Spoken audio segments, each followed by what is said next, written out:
Welcome to Back to the Heart. I have a guest here that has come into my life through a couple of different communities that I'm in. I'm always talking about how important community is.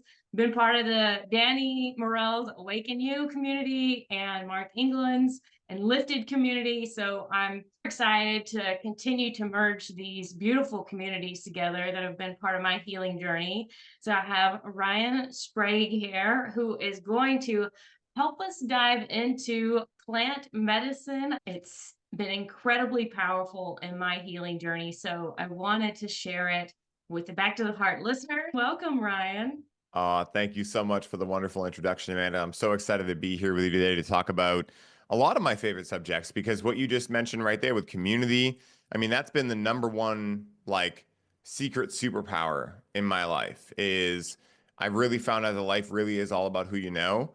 And a gentleman you mentioned, Mark England, who runs Enlifted, was a pivotal part of my journey. We can get into that if you want, but I'm super excited to be here to bring the audience to church when it comes to conscious cannabis, blowing the lid on all these myths and all these things that go along with cannabis and all the propaganda that's been wrongly associated with it and all the projections that people put upon it. It makes me lazy, it makes me anxious, et cetera, et cetera. So really excited to dive in. Yeah, that's awesome. Well, let's jump right in and maybe let's talk about the story and the history of cannabis and all humanity and how we got to where it is today and all of the likely misconceptions that a lot of people out there have and maybe a lot of the listeners. Yeah, great question. So one of the things that blows a lot of people's minds right off the bat is the fact that cannabis being used as a spiritual medicine, as an intoxicant, not as hemp fiber, not as textile use, but as an intoxicating spiritual plant medicine, has been utilized for over 10,000 years. And authors such as Chris Bennett have dictated this, and they have all the research out there. So for anyone who's a history buff and really wants to dive into a lot more than we could share here. Chris Bennett is amazing at that, but he has tracked cannabis back over to about 8,000 BC, and he's found cannabis in every area of the planet, which is very interesting.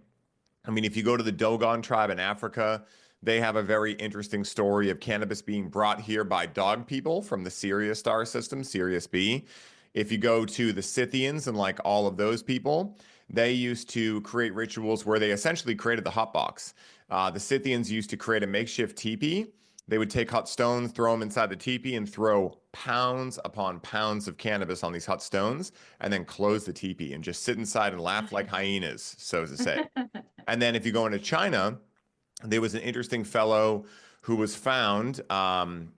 He was living around 3 to 4,000 BC, and they have a certain name for him. I forget exactly what his name and what they named him, but he was found with archery equipment, and he was also found with other items that would dictate that he was a shaman from that time. And one of the things he was found with was around 800 grams of cannabis. And the cannabis was so well preserved that they could do radiocarbon testing on it. And when they did that, they found there was a high THC content. So that was abnormal for that time based on like the type of hemp and things like that that were growing around that area. So it was determined that because he had that cannabis at a high THC, he was utilizing it for spiritual purposes. But it gets even better than that.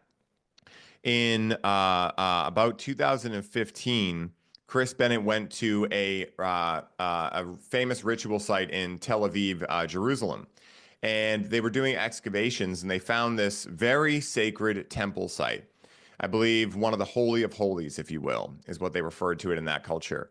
And so there's a certain area in these places, because, again, they found multiple of these places, and they found a certain residue of frankincense mixed with not only cannabis, but animal dung.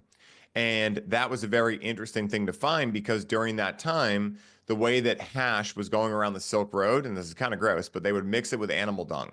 So that was for an intoxicating purpose. So when they found that residue there, there's some other evidence too they found there, but that was like, oh wow, they were definitely using this for a psychedelic purpose. It wasn't, textiles, it wasn't paper. It was actually using it for a spiritual use.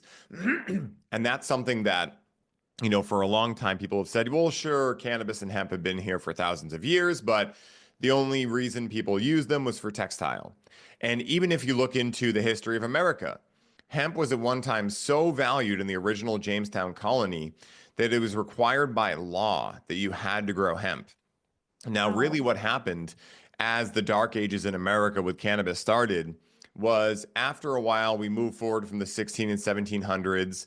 We have a gentleman by the name of William O'Shaughnessy that came over to the States and started working with cannabis as a medicine.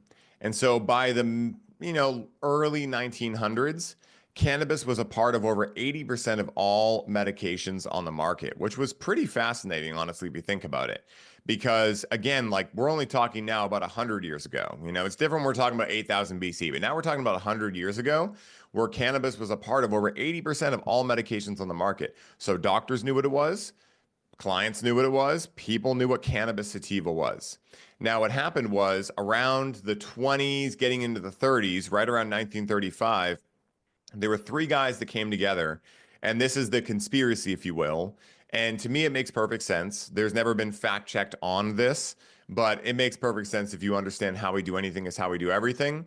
And at the same time, how these same things are happening today. So there was this guy named Andrew Mellon who owned the world's biggest journalism empire at that time. He pretty much owned all the newspapers at that time. So we already know what happens with CNN and Fox and whatnot. They have certain narratives, and if you only watch one of those channels, you only get that one narrative. Well, imagine if the same person owned all of them and there was only one narrative happening. That was how it was back in the 1920s and 1930s. There was no internet. People didn't really travel far from their home. There wasn't a lot of connection like there is today. I mean, there was in your local communities and stuff. But today we can go on the internet, we can fact check stuff, and still we have a lot of propaganda or misinformation. So imagine what it was like back then. So we have this guy, Andrew Mellon, that owns the world's biggest journalism empire. Then we have William Randolph Hearst, who was also an investor, and he did some other things as well. And he also had vested interests in nylon, cotton, and other textile industries. That was his main thing. And then we have a gentleman by the name of Harry Anslinger, who went on to become the first head of the DEA. Now, I believe it was Andrew Mellon's uncle was Harry Anslinger's boss. And so what happened was, as all of these guys got together, William Randolph Hearst was like, hey, wait a minute. If hemp keeps getting as big as it's going to be, my industries are going to take a big hit. So they cut essentially a deal between the three of them, so the story goes, to be able to have Andrew Mellon talk about cannabis and create the reefer madness narrative that we now know well. And Harry Anslinger ends up becoming the first head of the DEA. It was called something else at first. I forget the name off the top of my head, but he essentially became one of the people that was the biggest proponents against cannabis. Now, they didn't call it cannabis at this time. When they launched this whole campaign, they decided, you know what? What's going to scare people? And what I'm about to say, Amanda, and for any of your listeners, is nothing I believe. I'm just going to repeat what they said because I want people to know how insanely racist the propaganda around cannabis started as, and still in a big part is today. So basically, they formed a whole hypothesis that they could create a myth, essentially, that there was this new plant down in Mexico called marijuana, and that Mexican men were coming over the border and raping white women with this medicine called marijuana that had never been seen before. So they created this entire smear campaign called Reefer Madness, where some of the quotes from that movie are hysterical in today's world. One of them is a man could grow enough cannabis in a window box to have the whole town running after each other with hatchets, hatcheting each other to death. Right? Like, I mean, just things that literally are the farthest thing from cannabis that I can't help but giggle. But back then, it was pretty serious. They were coming out and saying these kind of things. So they went to the law bodies overnight, essentially, and were like, hey, there's this new plant. And the law bodies were like, well, shouldn't we wait? And they were like, no, did you hear us? White women are getting raped. And so basically, they made marijuana illegal overnight. And in the morning, all these doctors woke up and were like, wait a minute, they made what illegal? And they realized it was cannabis. But then what they did was they said, hey, don't worry, don't worry, don't worry. We know you guys use it for medications. We know there's some uses for it. So we're going to create a tax stamp act. This was the Marijuana Tax Stamp Act of 1937. And so what happened was the deal was, hey, if you bring your cannabis to us, right, all the cannabis you have, the hemp you have, et cetera, If you bring it to this, essentially like a town office, we're going to give you tax stamps, and then you're going to be able to grow it for certain purposes. So then people were like, okay, great. They take all their cannabis, they bring it to the place, and they arrest them because they don't have any tax stamps. And people are like, well, wait a minute. You told us to come here to get the tax stamps. Spoiler alert, the tax stamps were never given out, and it was just a way for them to put people in jail. And one of my biggest theories on cannabis specifically, and a lot of different, I mean, statutory realm laws, is that when slavery got made illegal, it didn't really get made illegal because then private prisons were created. So, what can you do when someone's smoking a plant that helps their endocannabinoid system, the largest regulatory system in their body, find homeostasis? Because maybe they're interacting with chemicals in their environment or whatever, and they're getting dysregulated. So they find cannabis, it helps. And now, if they get caught, they get put in jail and they can get charged 30 cents a day to make soap or whatever it is at this private prison. So when we start looking into these kind of things, it's nefarious, nefarious, nefarious. And it's really just a complete smear campaign, propaganda. One of the other things, too, in more recent history that people may not understand, because I'll have someone every week, someone random, send me a message on Instagram saying, what do you think about this new study that cannabis affects frontal lobe development, or cannabis causes heart disease, or any of these things that we see? And we need not look further than Peter Grinspoon's new book called Seeing Through the Smoke. He's a Harvard MD. His dad was Lester Grinspoon, wrote Marijuana Rediscovered in 1971. He was best friends with Carl Sagan, and he was also a Harvard MD. And so these are very smart people based on the centralized institutions of education. And Peter, in his book, talks about how you actually, what the funding looks like in America for cannabis. So something people don't know is that if you want to study cannabis in this country, say you are at Stanford or your undergrad or whatever, and you want to get funding to study this plant, you will only get approved for funding if you're looking to find a detrimental effect in this plant. Let me say it again. You'll only get funding if you're looking to find a negative. Now, let's say that you're looking to find the negative and you get your funding. What cannabis do you have to use for this study that you're conducting? Do you go to a dispensary? Can you grow it your own? No, you have to get it from the University of Mississippi. And Peter has nicknamed the strain that you get from them the moldy mush strain. This makes Mexican brickweed look like the best cannabis you've ever seen. When people get it, it's typically been freeze dried for 5 years. It's full of seeds, sticks, stems, and mold and mildew and botrytis, which is bud rot. And that's what you're supposed to use to study to have to find a detrimental effect on cannabis. And we wonder why so many studies we see from this country are negative. It's not because cannabis is actually causing those things. It's because the institutions that do these studies, Stanford, Harvard, any of these places, are funded in big part by pharmaceutical industries. And you need not look. Surprise! Yeah, exactly. And Again, hello, yeah, people. it's so crazy. And, at the end of the day, incentives dictate outcomes. Yeah, So if these researchers are going to get kickbacks for finding negatives, then guess what's going to get found? Negatives, because most people are motivated by self-centered things, right? Finding money. And also, a lot of people are just very asleep in the world and aren't able to critically think. And they're also part of an institution. So they feel like they're part of a community and they don't want to go against it. So it's a multifaceted challenge. But that's why I tell everyone, you need not look farther than the results people are getting. You go down to the Rastafarian culture, some of those kids are smoking at 8 years old. Now, do I recommend that? No. But what I'm saying is it's a very good study on if cannabis was that dangerous. Don't you think those people would have gone extinct a long time ago? Don't you think human beings in general wouldn't be here? I mean, we've been connecting with this plant all around the world for 10,000 yeah. years, and all that's happened is our consciousness has continued to rise. So I just don't see the correlation equaling causation whatsoever when it comes to any of this detrimental stuff around cannabis. Right. I mean, they're putting kids on ADHD medication at 8. So silly. You know what I Like, mean?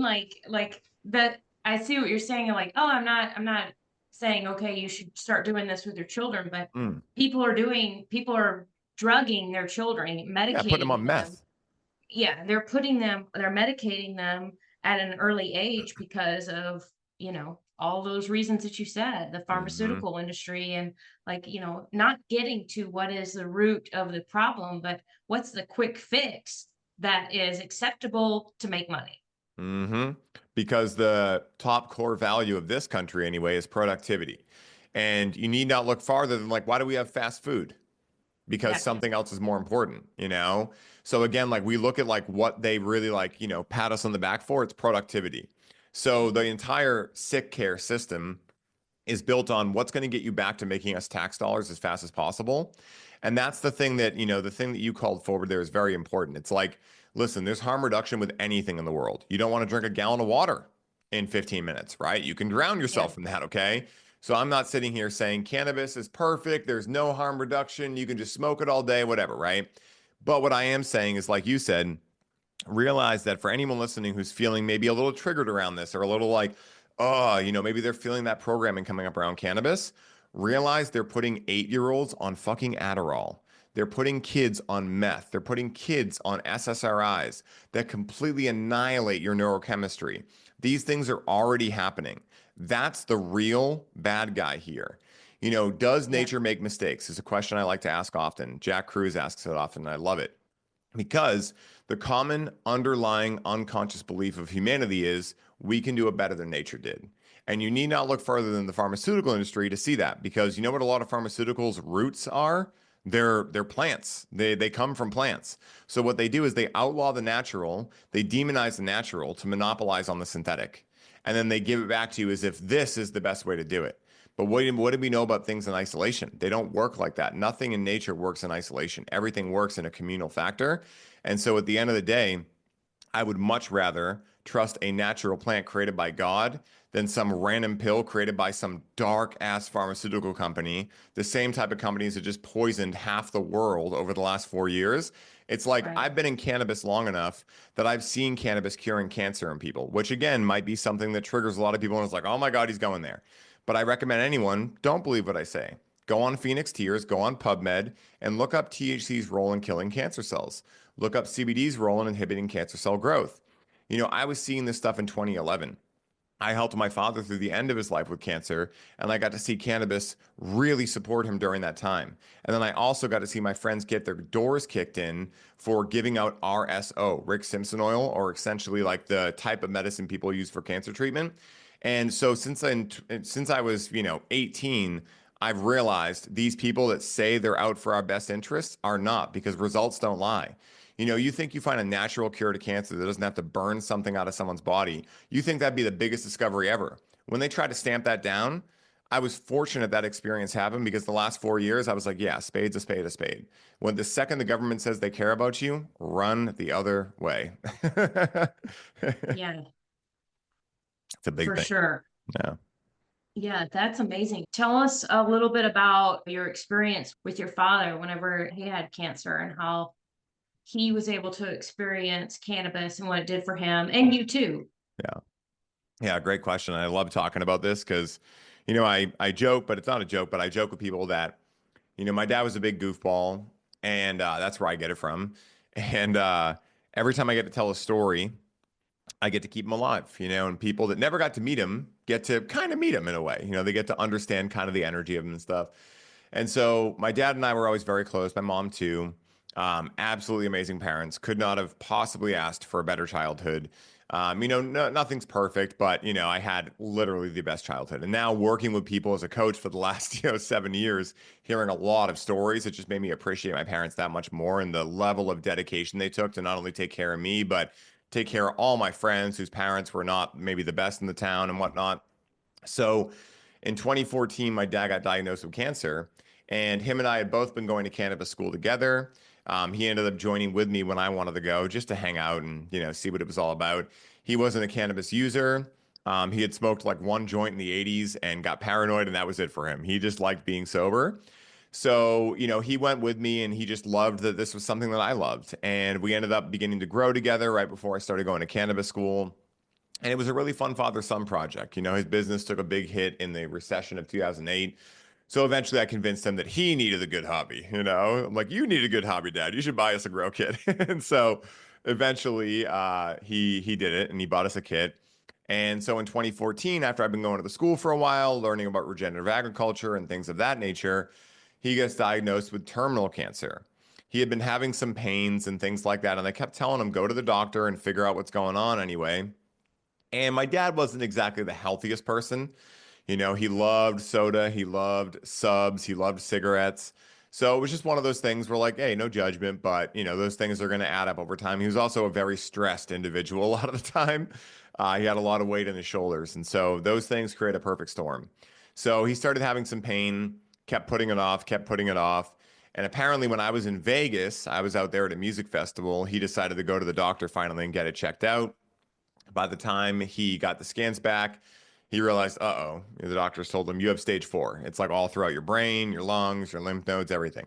So I knew from that point forward, he was probably too far into his diagnosis for RSO or anything that I had learned in the last couple of years to save his life. But and also the other thing too was he didn't want to quit smoking and doing all the things that contributed to getting cancer in the first place.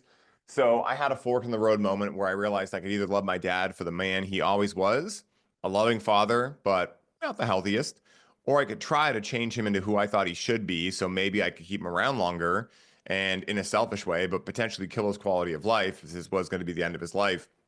So fortunately, I chose the first way. And after a couple of weeks after he was diagnosed, he started experiencing some pretty severe pain. And so I, talked to him about trying RSO. I was like, listen, I know that you don't like being altered of any sort, but this pain's getting pretty intense and I think this would help you. And so we decided to take our last harvest that we ever grew together and turn it into RSO, which again is Rick Simpson oil. That's the acronym. And I started administering it to him. And what I thought would happen, Amanda, is that I thought that maybe he would need help to the bathroom or he would have questions that I would answer. So I would sit with him. I thought it was a very left brain quantitative thing. And what ended up really happening was that even though I had known my father obviously my whole life, we had done a lot of stuff together. I was an only child. My dad did have some other children from previous marriages that I got along great with, but I lived in the house alone with him and my mom. And so I really thought I had this guy figured out totally. Like, you got no surprises for me, Dad. But when this medicine hit him the first time, I started seeing a totally different version of my father come out. One that was way more childlike, one that was way more infinite, is how I would describe it in words of today. One that was way more curious about life, death, questions about these things than he had ever had been before. And I remember during that time that we got to have so many deep conversations that I didn't realize at the time, but were creating closure for me. And when he was diagnosed in July 9th of 2014, he was given about 3 months if he was lucky. I didn't know that at the time. They were like, Harry, you'll be lucky to make it to Halloween. Now, he didn't tell me that. We started him on the RSO right around the third week of July, and he ended up surviving until the following June. And so, when he was getting his scans back, his tumors were still there. They were still growing because he was still doing all the things that were giving him cancer, but they had slowed their growth dramatically. He had small cell carcinoma, so it was a very aggressive cancer. It was moving very fast before that.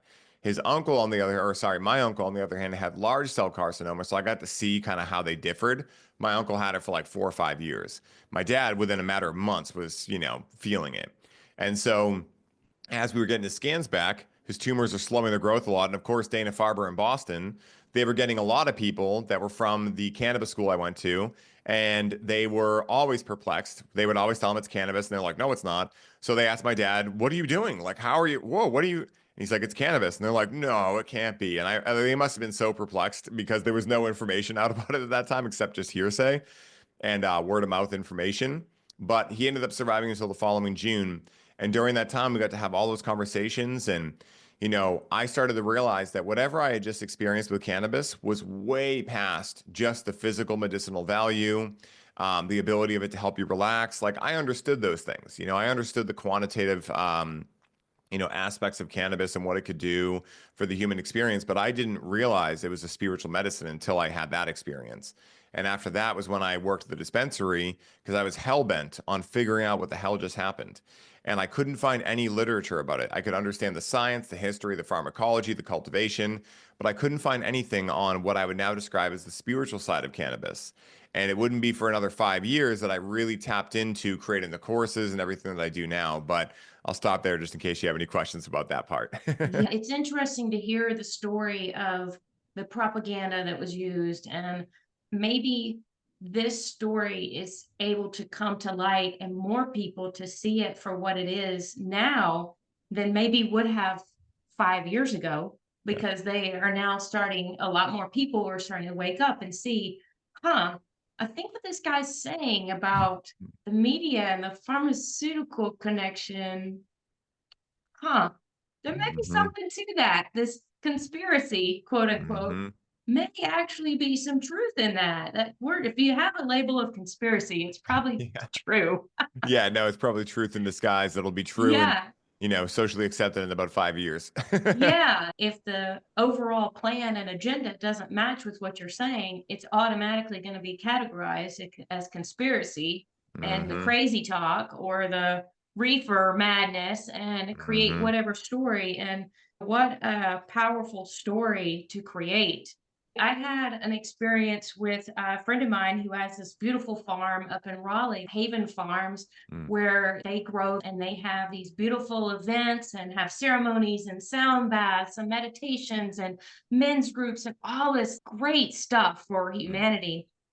And I was talking to her last summer about my experiences with cannabis. And at the time, it was just still like weed, you know? She told me I really honor and respect this plant. And I thought, wow, like even just the term weed, what we describe as humans, is something that grows everywhere, which you've already Mm-hmm. said, right? This Mm-hmm. does grow everywhere. However, a weed is usually associated with something that you don't want.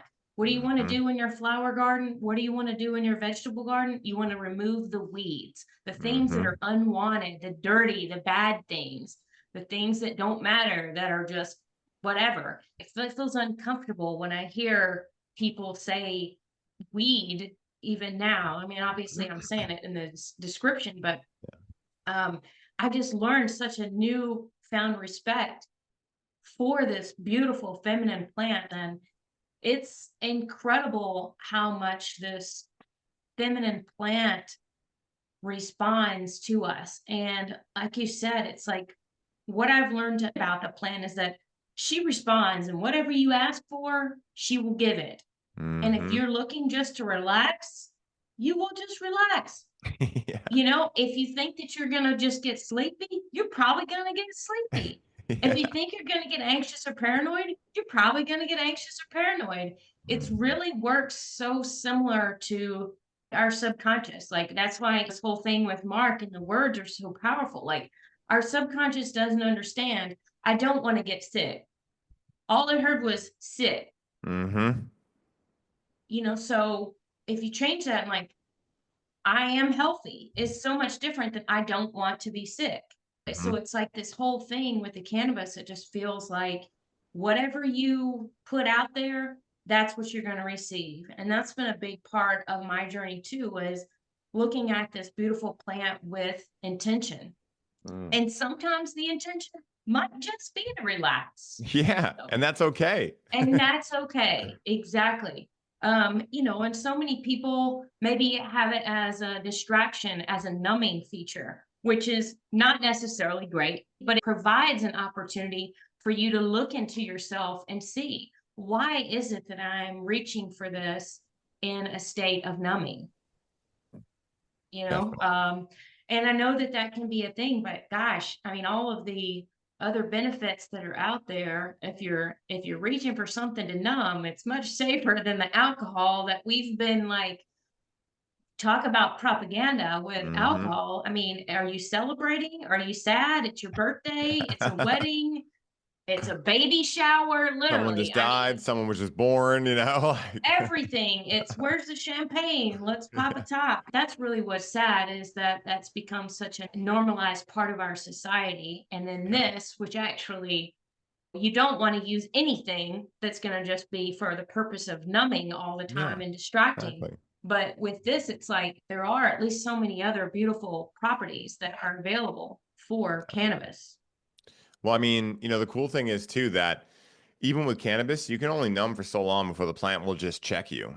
So it's kind of built into it that Yes. like someone could be smoking for 4 years, 5 years, smoking all day, whatever, and then boom, they just have a panic attack one day. And it's the plant showing them like, hey, look within. Because that's, I think, really why the plant is here. If we can amalgamate it all down into one purpose, it's to help us realize the power we have. Like you were saying, when you say, I don't want to get sick, so many of us state things in negation, right? I don't want this. It's like, okay, what do you want? And that's one of my favorite things to do as a coach is when people are like, well, I don't like this about my partner. I don't like that. I'm like, oh, what do you like about them? And they're like, and I'm like, why is it so hard to find things that we do want, that we do like, right? So when you Yeah. connect with cannabis intentionally and you know how to utilize it in this way, you can say, I don't want to be sick. I want to be healthy. And you can feel the difference that it feels like in your body when you say those things. Because one of the things that most people don't recognize today is that even those of us that meditate and try to do all the right things, we're around a lot of energetics, a lot of electrical things, 5G, radio waves, loud cars, all these things ramp up our nervous system to an insane degree. And so, because of that, we can't really feel the subtleties that all of these things are doing to us. Cannabis is a way to be able to access that without having to go to a cabin in the woods in the middle of nowhere for a week and a half to 2 weeks and just meditate. Because you can get there without it, 100%. That's what the plant is here to show you too, is to reteach you how to, get to these places. But the challenge is that I bet if everyone listening right now, if I said, hey, do you have all the time in the world and all the money to go rent a cabin for 2 weeks and just do nothing? Like, have all your meals delivered to you and just sit in lotus pose for 2 weeks? I bet 90% of people would say no. And I bet the other 5% would probably say, probably not. And then maybe 3 to 5% would say, yeah, maybe. But then out of that 3 to 5%, how many are actually going to go do that? Because we're stuck in a very interesting time of instant gratification. So the ability of someone to sit still like that for a week and a half, 2 weeks is almost impossible. So basically, what cannabis does is help you tune into those subtleties and start to realize how important these things are and start working on them. So it's like cannabis gives us a way to have our cake and eat it too. I don't think technology is inherently bad. I don't think any of this is inherently bad, but it's important to understand what it is doing to us on a physiological level so we can counteract that with things such as biogeometry, the necklaces I wear for that. Cannabis to be able to tap deeply into the subtle layers of your reality to see how are the words that I'm utilizing affecting my energy, what are the stories I'm creating, what emotions are seeming like they are very challenging for me to move through, which ones feel easy to move through. How am I speaking to those around me? How am I being treated? Like cannabis gives you an opportunity to just drop right into that place Yeah. and if you know what to do there and you spend an hour, even once a week, if you want to do it every day, it's, again, I'm not here to say what's right or wrong, but, when you do that and you meditate or you do breath work with it, you'll get these ideas. And when you go out and integrate them, you start to create a state of being where you're high all the time on your own supply. And that's, I think, what cannabis is here to remind us. It's here as a teacher, and the lessons never stop. But in order to actually make it worthwhile, we must be learning the lessons. I mean, again, I'm not going to say we must at the same time because everyone's got their own free will. But for me, it got to a point where I was realizing that the whole numb out and just forget my life lesson, yeah, I was done with that a long time ago.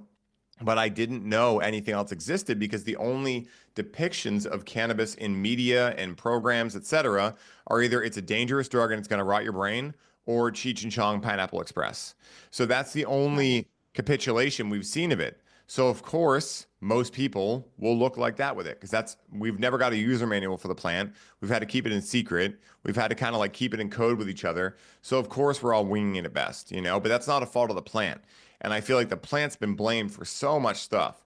Mexican men raping white women, which is ridiculous. Once again, I do not believe that. Like this reefer madness bullshit, the DEA bullshit. Even now, the Andrew Huberman cannabis is going to affect your brain bullshit that's created by pharmaceutical companies that fund these institutions. It's just no matter where you look, this plant is getting stepped on and being the bad guy for humanity's lack of ability to take accountability and ownership over their own emotions, their own experience, and their own either ability or lack thereof to take action on the things that matter to them in life. That's the real challenge. And it's easier to use a scapegoat like cannabis. It's just cannabis's fault. But the truth is, Yeah. it's your fault, not you, but figuratively. Right. Yeah. Right. Well, I'd like to share about how it has helped me. I Mm. think whenever I actually had never even been around it and never even tried it until about, I guess, probably 5 or 6 years ago, Oh, which feels cool. like amazing that I've made like into, almost 40 years old before I'd ever even tried it. And at the time, whenever I first was experimenting and trying it, it was more of a relaxation, kind of helping me release some of my anxiety. Yeah. And then in the last like year, honestly, since I had that conversation with my friend Leslie and started looking at it with more of intention and focus, then it seriously changed everything. I have all of these ideas and all this stuff that is going on inside my head, like all the time, like Mm, literally everybody. mm, And for me personally, whenever I would have that intention, I started out with show me the way, mm. like as simple as possible. And Yeah. whatever it was that I was trying to address, and whenever I did that or still do that now, it's like it brings I have like the beginning of this idea over here, and the middle of this idea is here, and then two or three parts of this other idea over here. And whenever I would like show me the way and bring me back into this space, and sit, maybe with a meditation or even hell, adding breath work to it. It's incredibly Mm, powerful. It's like I'm putting on my pair of glasses when I smoke, even just a tiny bit, mm. and it clears up all of the fog. And I'm able to put the actual pieces together. And I'm like, oh my God, this is great. All these ideas, everything becomes so much more clear for me instead of this bouncing around all these different pieces and parts of the ideas that get, like you said, are clouded by all the energies and the frequencies and all those things around us. It's so amazing, and that's exactly how I look at it too. It's like, a lot of us, we come into this world, we're never taught about emotional regulation, emotional awareness, any of the stuff that actually matters, mindset, spiritual development. We're taught about the Pythagorean theorem, some random version of history that's completely Yeah. inaccurate. The thing that cannabis does is it helps you just reorient to more of what the natural human experience is meant to be like. It brings you into awareness of these emotions in your body and also where in your body they are. Yeah. It also allows you to be more present with them because you're getting into an alpha and theta brainwave state. The theta waves open up the subconscious, which is where all of your limiting beliefs, unconscious stories, and anything either helping you or hindering you, all of it is in your subconscious. So the main thing that I talk about all the time is the fact that people are like, oh, well, you shouldn't need cannabis for that. That's like me saying you shouldn't need to take a plane to go to California. It's like, yeah, you could walk, but that would be pretty silly, right? Like if time was the most Yeah. valuable resource in this experience we call life, if time was the most valuable resource and I get good results doing something that helps me move through time in a faster pace, I'm going to take that bet every single time. The amount of ability for me to connect with cannabis and go through my own coaching and therapeutic exercises did years worth of therapy in a couple of months. And that's what we keep seeing over and over and over again at Breathe with Cannabis in all the programs I run. We literally, the first week of the Breathe with Cannabis Limitless program, a woman commented in the Telegram chat. She said, guys, I learned more about myself and moved more energy yesterday in 2.5 hours than 20 years of combined therapy, healing retreats, Reiki, all the other things. Now, I'm not here to discount those things. I'm not here to say the cannabis is better than those things, but I'm here to allow cannabis to rise back into the conversation with these other modalities where it rightfully belongs, just like it has been doing for over 10,000 years for the human experience, reminding us of what we've forgotten when we've forgotten it, because we don't know what we don't know when we've forgotten it. It's in the unconscious. And that un part means you won't know it's there. So, again, at the end of the day, results don't lie. That's the number one thing I go back to. When I connect with cannabis and I move through these things, I feel really good. I feel better. And so, no matter if Andrew Huberman or the pharmaceutical industries, whatever, try to tell me it's going to hurt this, it's going to hurt that, the results speak for themselves. I'm able to sit here and have a conversation, have word recall, memory retention, etc. I'm able to serve in the highest degree possible. I'm able to have an open heart when I serve. I'm able to go in and reform my mindset whenever I want to without a therapist or anything that I have to pay for holding me back. I'm able to cultivate a plant in my yard that can bring Rachel and I, my partner, closer together in a romantic way. I'm able to help my clients cure their own cancer with cannabis so they can grow in their own backyard. Like these results speak for themselves. I mean, if you really look at Bob Marley, for instance, that dude is the epitome of cannabis culture. And that dude changed the world with one love. And at the end of the day, when you look at that result versus the result of Bayer or any of these pharmaceutical industries, it's pretty easy to see what the truth really is because people can lie, they can manipulate, but results don't lie. And at the end of the day, when you see someone who's on a concoction of pharmaceuticals versus someone who utilizes cannabis, the difference is night and day. And results just don't lie. In a world where anything else can be fibbed, manipulated, whatever, the only thing that doesn't lie is being in person with someone, feeling their energy, seeing how healthy or unhealthy they are, seeing how vibrant their spirit is, how much they laugh. And what I've found is that the people that utilize cannabis, or at least have in their life some kind of plant medicine, maybe they do it every so often, maybe they did it in the past and they got what they needed and whatever, are always happier, more joyous, more connected to the world around them, more able to have difficult conversations in a calm manner than the people on the other side that are on SSRIs and stimulants and all those kind of things. And again, it's not to diss it, it's just to look at it objectively and say, like, what are the results showing us? And the results are showing that the mainstream media depiction is not accurate. Well, and a lot of those pharmaceutical drugs that are out there may help somebody with whatever symptom that is that they have. But the reality is that drug is likely going to create yet another side effect problem that then the doctor's going to say, oh, you have a side effect of whatever that is. Here's something else that you need to take. So now Mm-hmm. you're not only taking one medication to fix a symptom, not even the root of really what's going on, but now you're taking a second or a third because of the side effects that the first one created. Side effects of cannabis, I might be a little thirsty. Holy Yeah. shit. I don't need to take any medication for that. Give me a glass of water. Yeah, 100%, and it's funny you mentioned that too, because at the end of the day, you know, it's just it for anyone who's been around anyone that's on the pharmaceutical, you know, like kind of train, like my mother, for instance, she's been on it for years. First, it was, oh, you have depression, you need an SSRI. Then, because she stuffed all those emotions down, they manifested in their physical body Yes. and gave her back pain. And then Yep. she went back to the same doctor and they were like, oh my goodness, you have degenerative disc disease. You need opiates now. Okay, doctor, give me the opiates. Really, what she had was emotions manifesting into a physical disease. And at the end of the day, anything is repairable in the human body. We have people that have regrown their own tendons and organs based on intention. And that really happens, right? Like, go look for it. Don't believe anything I said, for anyone listening.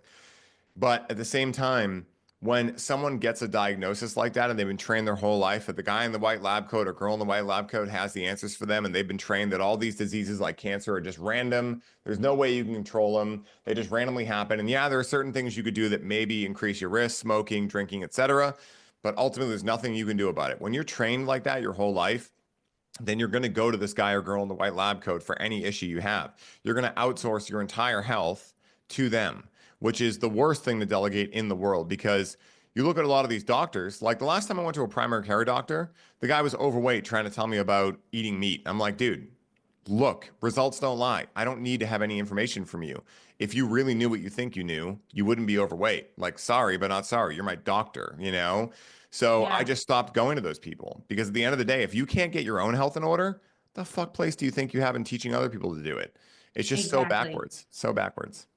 Yeah, I completely resonate with that. It's such a flawed system that they're not even taught that kind of stuff in medical school. And I think that there's some genuine physicians and doctors out there that really do want to help people heal, Mm, right? mm-hmm, But unfortunately, the system that we're part of is not created to help people heal.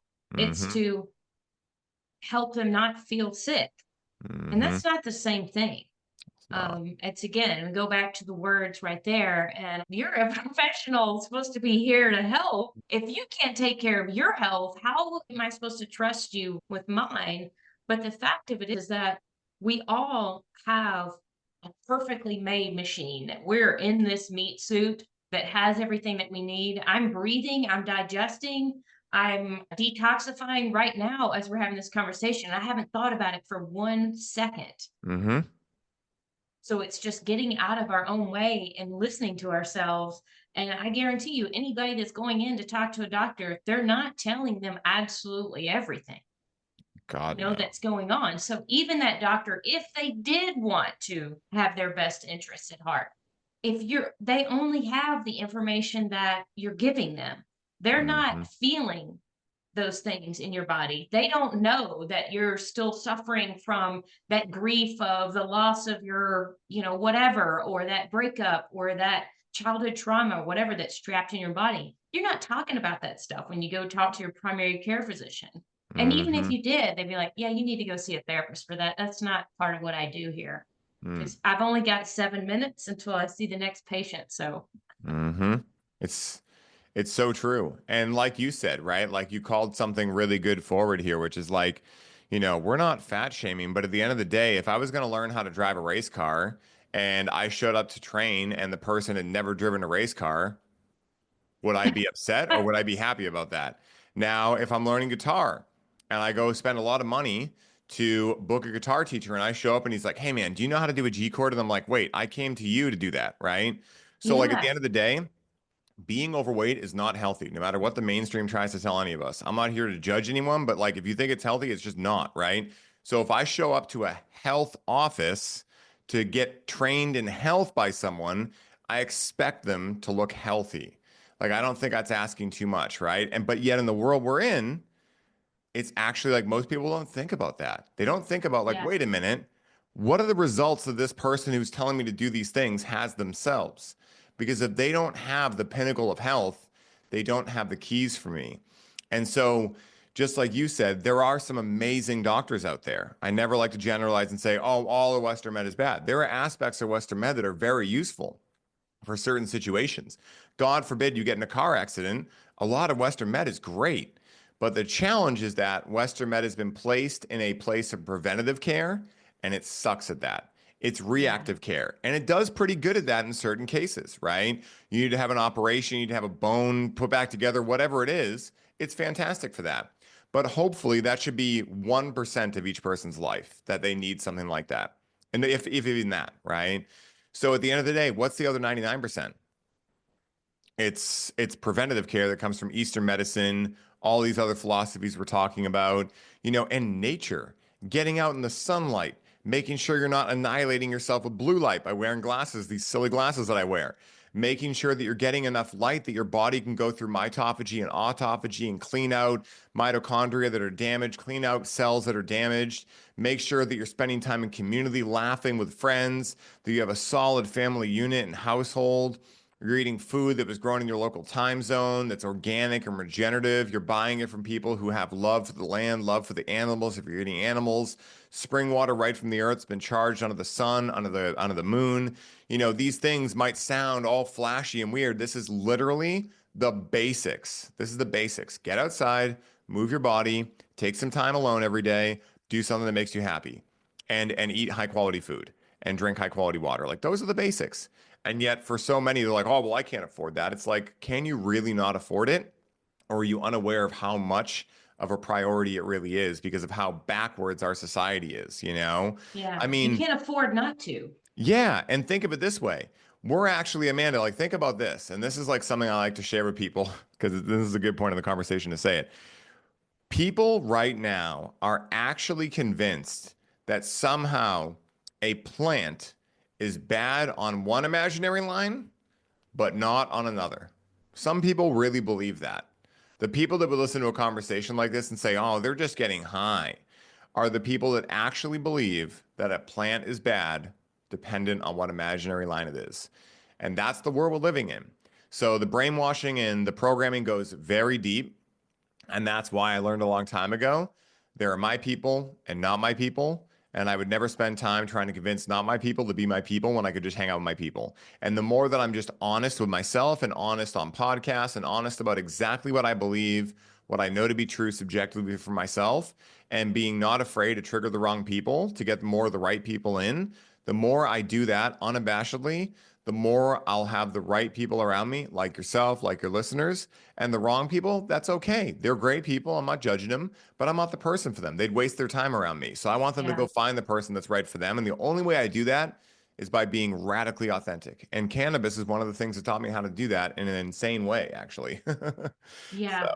Yeah, I love that so much. And there's also another category of people out there that are on their healing journey and their spiritual journey, and they know and understand the healing properties of plant medicine in general.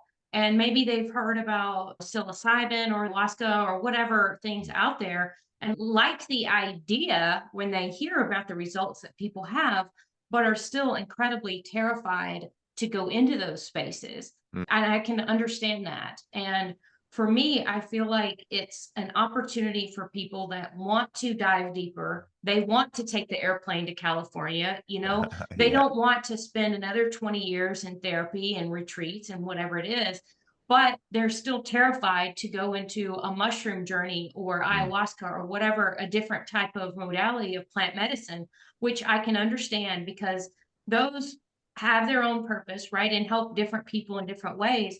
But what those do is they can kind of take you to a place where people feel much less in control, which honestly, if you have that kind of fear, you don't want to be out of control, you probably need to go into it, Yeah, honestly. 100%. But if you want to just, tiptoe into the water, I feel like cannabis is such a great modality for people to try because number one, it is more readily available.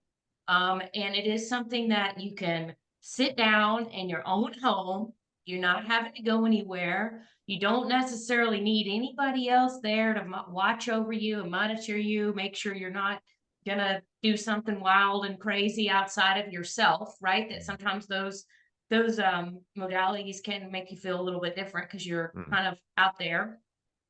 And those are, whenever you have a mushroom journey, you really need to do some preparation for about a week before and some time after. And you need to allocate at least 4 to 6, 7, 8 hours, right? If talking about ayahuasca, you need to be preparing your body and your soul and your everything for a couple of weeks before, a few weeks after, dietary, all these different things that kind of go into that. And this is the modality that you can do in a short amount of time, safely in your own home. You don't have to go to Costa Rica, all of the different pieces. Like it is something that's just here and available. Like you said, it's grown in all these places around the world for a reason.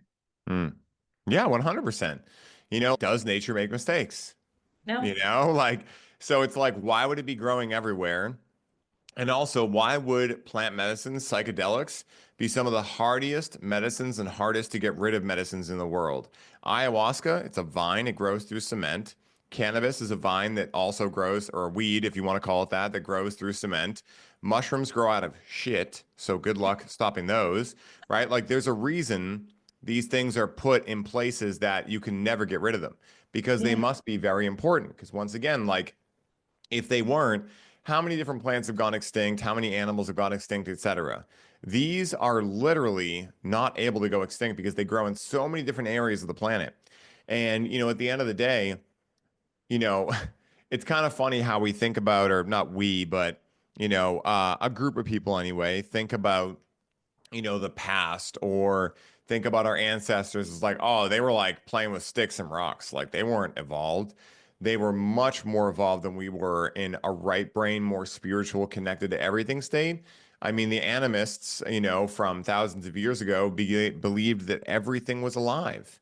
And so we're kind of returning to that now in a way. People are starting to get there with holism, as Jamie Wheel calls it. But at the end of the day, these people, even though they might not have had iPads, they were connected to the earth. They knew how to talk to the water. They knew how to do all these kind of things that seem so woo-woo today. But at the end of the day, even science says we only see 4% of visible reality. So 96% of what's known to be there, we can't see with our naked eye. But we're also in a time of reductionism and scientific materialism, where a lot of people, if I talk about cannabis's ability to open your heart, let's say, or I even talk about chakras or whatever, there'll be that person like, huh, show me the science. And what I like to tell them is, okay, so you only believe in what you can see and measure. Cool. Do you love someone in your life? Do you love two people in your life? How many units of love for each person do you have? And they're like, well, I can't measure it. I'm like, but you still know it exists, right? That's what qualitative right brain science is all about. We don't need to necessarily be able to measure something with an instrument like our eyeballs that only see 4% of what's there anyway to understand there's something there that we're experiencing. And, I'm at a point now, Amanda, probably similar to you, where when people are like, I don't believe that, I'm like, cool, that's your myth. Abracadabra. the all is mine. So you get to believe whatever you want to believe is God and drag in this lifetime. We all do. And at the end of the day, nothing is inherently right or wrong because duality is not real. But whatever leads you to more desirable results is like God playing one big game of warm or colder with you. And I know for me, the reason I keep going in this direction is because when I hang out with cannabis people and I've created this business and all this stuff, holy shit, it feels amazing. When I used to be in school for psychology and training to be a therapist and having to put on these tight belts and khakis to look all professional. So stupid. None of that stuff made any sense to me. I'm like, I'd much rather be athletic as hell. I'd rather be outside most of the day. I'd rather have a tan. I'd rather wear loose fitting clothing that I can move around in. It didn't make any sense to me. So I just took this other path because it felt better. And that's why I keep going there. And I think that's what everyone is the potential everyone has, put it that way, is to simply follow what feels fun to them and have enough courage and bravery to know it's going to get you to the exact right places with the right people doing the right things. But, at the end of the day, there's always the quote unquote safe bet, which is actually the least safe bet, but the paved path or whatever. And, if people want to take that, they can. But, at the end of the day, I think plant medicine is specifically for people that are looking to shake things up, that know there's more here than meets the eye. And they're like, I need to defrag this computer in my mind that's got tons of malware and viruses on it from how I was raised, the schools I was in, things like that. I think the more that people start to tap into that we've been lied to insanely is the more they'll start tapping into like, okay, let me just defrag this entire thing through plant medicine or whatever it is. But it's a very interesting time to be alive. And I'm very grateful to live in today's world because it's such an interesting dichotomy between, some people that see the world as a big entertainment show. We live in a dream. None of this is real. And the people that really believe everything is real and try to white knuckle it, need to be right about things. That's why for me, I'm like, I don't care if people like cannabis or not. I just like it for me. That's all I know. And if people end up liking it, cool, let's have a conversation about it. If they don't, cool, let's talk about it. I'm not going to try to convince anyone anymore because nothing's for everyone. So at the end of the day, if it's not their lifetime to experiment with it or if they've already experimented with it, cool. I just don't want people putting out lies about it. That's the That's thing, so true. Yeah. Yeah. Yeah. And it's like, if you have a fear about it, is it really your own fear? Or is it one that's been given to you by the government or your parents? I tell people all the time, I don't care if you like cannabis or not. I just want you to come to that conclusion solely on your own. I don't Yeah. want you to parrot all the propaganda we already outlaid here. Like, you sure you want to say that that's why you think cannabis is bad? 'Cause that's kind of got racist roots to it. You sure you want to side with that? It's like if you Yeah. want to go on PubMed and look up its role in cancer, cell death and all these things, and then you still come to a point that you don't like it, cool. By all means, you got free will. But don't go around parroting things in life. You're not a parrot. You're your own human being. Oh, Yeah. like form your own belief systems. As Carl Jung said, there's a time where we must clean up, show up, and grow up and become individuated and stop just taking what other people say as gospel, but actually start critically thinking. And that's why most people don't do it because it actually takes courage to question your own beliefs and ask yourself why you believe what you believe and make sure it's actually what you believe and not just what someone told you to believe. So it's very Yeah. And have you ever even tried it or experimented with it? I'm glad you brought attention to that. I just wanted to say real quick because that's one of my ultimate biggest pet peeves is like I tell everyone like the challenge, one of the challenges in today's world is that people think that book smart is real life experience and street smarts. So they'll go to school and let's say they wanted to like understand an apple. They'll go take 4 years of education on pectin, the different varieties of apples, how they're grown, the soil mixtures, and they'll end up thinking they understand apples. Where me, on the other hand, I'll just go take an apple, bite it, and I'll understand more than they'll ever understand of just book smarts. But the way that book smarts does help is if I eat an apple and I'm like, that was the best experience ever. Why was that so good? Now let's go look into the books and back the experience up with information. But people are putting the cart before the horse. How many people that are like, well, I read in school. I'm like, really? The schools that were created by pharmaceutical industries, those schools? You sure? Did you ever just try it? Did you smoke it and not die, not Yeah. freak out and just realize, relax, that's not what you were told it was? The interesting part about what we just said was that even you tasting the apple and asking like, why did that taste so good? And like some of Mm, the questions of the why, mm, some of those questions people aren't asking when they're just gaining information and reading books. Yeah. But the cannabis, she'll put you into a state to Hmm. start asking questions and start digging in and understanding, which is incredibly powerful. Well, I mean, and I'm so glad you brought this up too. What a great point, because, in school isn't there to teach you how to think. It's there to teach you what to think. And Yes. that's because they want people that are easily controllable. They want worker bees that when they come out and say, "Oh my God, there's this virus and you need to get a vaccine," everyone's like, "Oh my God, roll up my sleeves. Let me, same guy that created AIDS, just put fucking stuff in my arm." They don't want people to critically think, because those of us that do connect with psychedelics and have had a mindset of like question everything, we could have just looked around at the energy and seen the results of, like, the people that are 300 pounds on the health screen being like, "This is good for your health," and be like, that person doesn't understand health. Therefore, their advice means nothing to me. Yeah. But again, if, people can't critically think like that, they're a lot more easily controllable. What a great topic and conversation we've had today. Thank you so much, Ryan. What would you advise for people that do have some more questions? Where do they need to find you and the programs and stuff that you offer where they could learn a little bit more? Yeah, first of all, I want to say, Amanda, thank you so much for having me on. You're a great host, and I love dialoguing, and that's my favorite style of podcast. So, game recognized game for putting together something Yay. great here. And if people want to find me, they can find me on Instagram at the real Ryan Sprague. My last name is Sprague. Spoiler alert: there is another Ryan Sprague out there who's awesome. He's on Ancient Aliens and the host of Mysteries Decoded. I ended up reaching out to him when I found that out. I'm like, "Sorry about the name. You're equally real," but what an interesting synchronicity of name science there. Yeah. But you can always reach out to me on Instagram. I take a lot of pride in getting back to anyone who reaches out to me. Just give me about 24 to 48 hours. Sometimes my messages get a little crazy, but reach out with any questions you have. I have a lot of different things on there that you can find more info about. The main things I'm doing right now in terms of courses and certs and things of that nature. We'll be doing our next enrollment for the Coach with Cannabis Certification program in about 2 months. We'll be hosting a big workshop around that. So just keep your eyes peeled for that. We're going to be having on May 3rd a Breathe with Cannabis workshop come up that I believe will only be $1.